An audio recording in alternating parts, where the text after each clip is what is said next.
Welcome to A Year of War and Peace. I'm your host, Brian E. Denton. A Year of War and Peace is a daily, year-long, chapter-by-chapter reading of and meditation on Leo Tolstoy's epic novel, War and Peace. In these videos and podcasts, you'll be treated to a free reading of one chapter per day of the novel, plus a reflective essay I've written individually tailored to that day's chapter. These readings are offered for free, though if you'd like to support me, you can do so in one of three ways.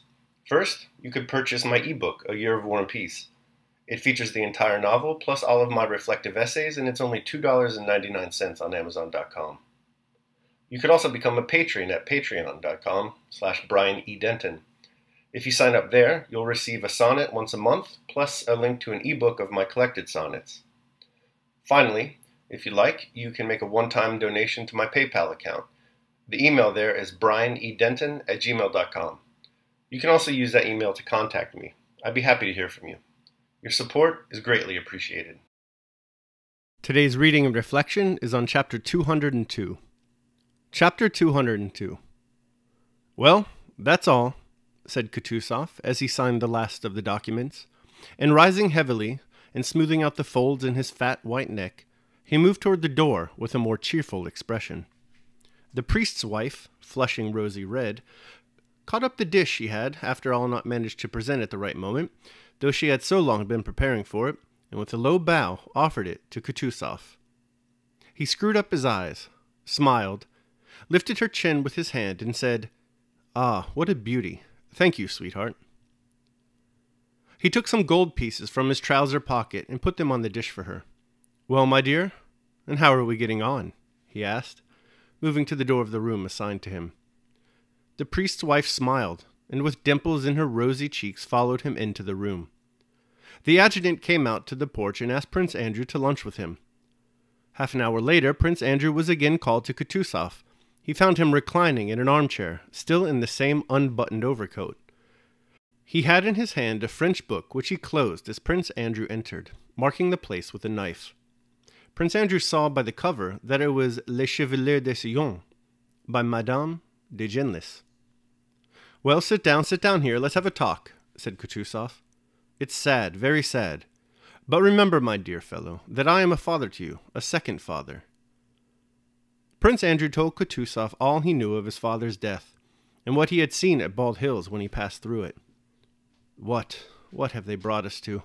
Kutuzov suddenly cried in an agitated voice, evidently picturing vividly to himself from Prince Andrew's story the condition Russia was in. "But give me time, he said with a grim look, evidently not wishing to continue this agitating conversation, and added, "I sent for you to keep you with me." "I thank your Serene Highness, but I fear I am no longer fit for the staff," replied Prince Andrew with a smile which Kutuzov noticed. Kutuzov glanced inquiringly at him. "But above all," added Prince Andrew, "I have grown used to my regiment, am fond of the officers, and I fancy the men also like me. I should be sorry to leave the regiment. If I decline the honor of being with you, believe me." A shrewd, kindly, yet subtly derisive expression lit up Kutuzov's podgy face. He cut Bolkonsky short. "I am sorry, for I need you. But you're right. It's not here that men are needed. Advisors are always plentiful, but men are not. The regiments would not be what they are if the would-be advisor served there as you do. I remember you at Austerlitz. I remember you at the Standard," said Kutuzov, and a flush of pleasure suffused Prince Andrew's face at this recollection. Taking his hand and drawing him downwards, Kutuzov offered his cheek to be kissed, and again Prince Andrew noticed tears in the old man's eyes. Though Prince Andrew knew that Kutuzov's tears came easily, and that he was particularly tender to and considerate of him, from a wish to show sympathy with his loss, yet this reminder of Austerlitz was both pleasant and flattering to him. "Go your way, and God be with you. I know your path is the path of honor." He paused. "I missed you at Bucharest, but I needed someone to send." And changing the subject, Kutuzov began to speak of the Turkish war, and the peace that had been concluded. "Yes, I have been much blamed," he said, "both for that war and the peace, but everything at the right time. And there were as many advisers there as here," he he went on, returning to the subject of advisors, which evidently occupied him. Ah, those advisors, said he. If we had listened to them all, we should not have made peace with Turkey, and should not have been through with that war. Everything in haste, but more haste, less speed. Kamensky would have been lost if he had not died. He stormed fortresses with 30,000 men. It is not difficult to capture a fortress, but it is difficult to win a campaign. For that, not storming and attacking, but patience and time are wanted. Kamensky sent soldiers to Rukshuk, and I only employed these two things and took more fortresses than Kamensky and made the Turks eat horseflesh. He swayed his head. And the French shall too, believe me, he went on, growing warmer and beating his chest. I'll make them eat horseflesh. And tears again dimmed his eyes. But shan't we have to accept battle? Remarked Prince Andrew. We shall if everyone wants it. It can't be helped. But believe me, my dear boy, there is nothing stronger than those two, patience and time. They will do it all. But the advisors want another thing, and some others don't. What's one to do? He asked, evidently expecting an answer. Well, what do you want us to do? He repeated, and his eyes shone with a deep, shrewd look.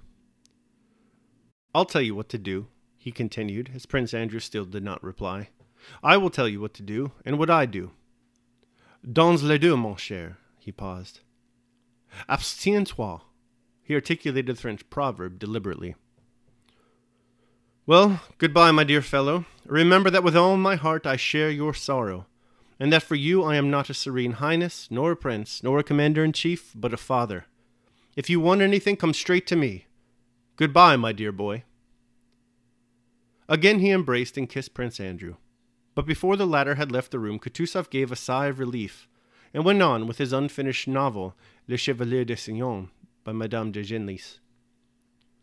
Prince Andrew could not have explained how or why it was, but after that interview with Kutuzov, he went back to his regiment reassured as to the general course of affairs, and as to the man to whom it had been entrusted.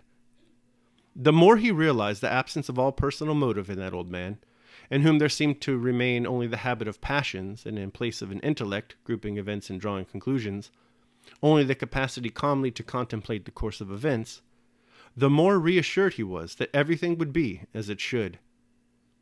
He will not bring any plan of his own. He will not devise or undertake anything, thought Prince Andrew, but he will hear everything, remember everything, and put everything in its place. He will not hinder anything useful, nor allow anything harmful. He understands that there is something stronger and more important than his own will, the inevitable course of events.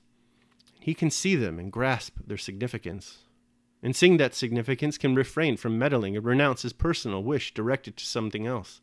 And above all, thought Prince Andrew, one believes in him because he's Russian, despite the novel by Genlis and the French proverbs, and because his voice shook when he said, "What they have brought us to," and had a sob in it when he said he would make them eat horseflesh. On such feelings, more or less dimly shared by all, the unanimity and general approval were founded with which, despite court influences, the popular choice of Kutuzov as commander-in-chief was received. That concludes my reading of chapter 202 of War and Peace. I will now proceed to my reflection on the same. A Year of War and Peace, Day 202. Kutuzov's Anti-Plan. After screwing the priest's wife for a few gold pieces, Kutuzov calls Prince Andrew into his room to speak to him. This postcoital conversation is short in duration, but long in wisdom. In it, Kutuzov expresses the thinking behind the Fabian strategy he intends to employ against the French, and in doing so, establishes himself as Tolstoy's great self-effacing Buddha warrior. Kutuzov, you see, unlike Napoleon, seeks no glory for himself. He desires only communion with those twin pillars of sound governance, patience and time. But believe me, my dear boy, he tells Prince Andrew, there is nothing stronger than those two, patience and time. They will do all. Where others counsel offering battle, Kutuzov, whenever possible, denies it. As such, he serves as the avatar of Tolstoy's theory of history, and his talk with Prince Andrew today is a kind of thematic overture to that theory. We won't get too deep into Tolstoy's theory of history today. For now, it will suffice to simply state Tolstoy's central question. How do we reconcile the apparent deterministic fatalism of history with the ostensible free will individuals use to author human affairs? There must be some sort of engine of history, historians have argued. The great man theory, the idea that powerful men such as Napoleon or Alexander thrust history forward, pulling along lesser men, has long been a favorite of historians. Tolstoy disagrees. The engine, he feels, must reside somewhere much lower than the elevated animal spirits of great men. He holds up Kutuzov's generalship as an example. Throughout the remainder of the novel, we'll see how Kutuzov, far from directing history, assumes a radically relaxed, subdued, and humble approach. He does not attempt to move history. Rather, he attempts to move with it. We'll leave Tolstoy's theory here for now and conclude by noting that Kutuzov recognizes some unfathomable essence among the varieties of human action that coordinate to produce the accidents of history. He does not seek to control or direct the incomprehensible flow of this coordination. That, in his estimation, is folly. It can only lead to disappointment and frustration. Rather, Kutuzov wishes to tap into the hidden intelligence of dispersed activity by allowing it, with patience and time, to go where it will. Seems to me like he's been reading his Epictetus. At any rate, Prince Andrew leaves his meeting with Kutuzov with full confidence in the man and his plan. He recognizes the wisdom in Kutuzov's understanding that, quote, there is something stronger and more important than his own will, the inevitable course of events, and he can see them and grasp their significance. And seeing this significance, can refrain from meddling and renounce his personal wish directed to something else. End quote. Daily meditation.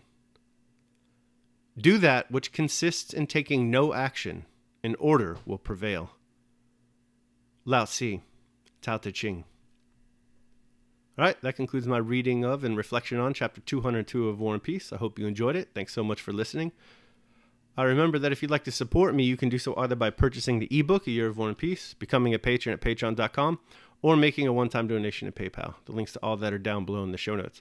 Tomorrow, we will be reading and reflecting on Chapter 203 of War and Peace. I hope you'll join me. Until then, take care of yourselves and others.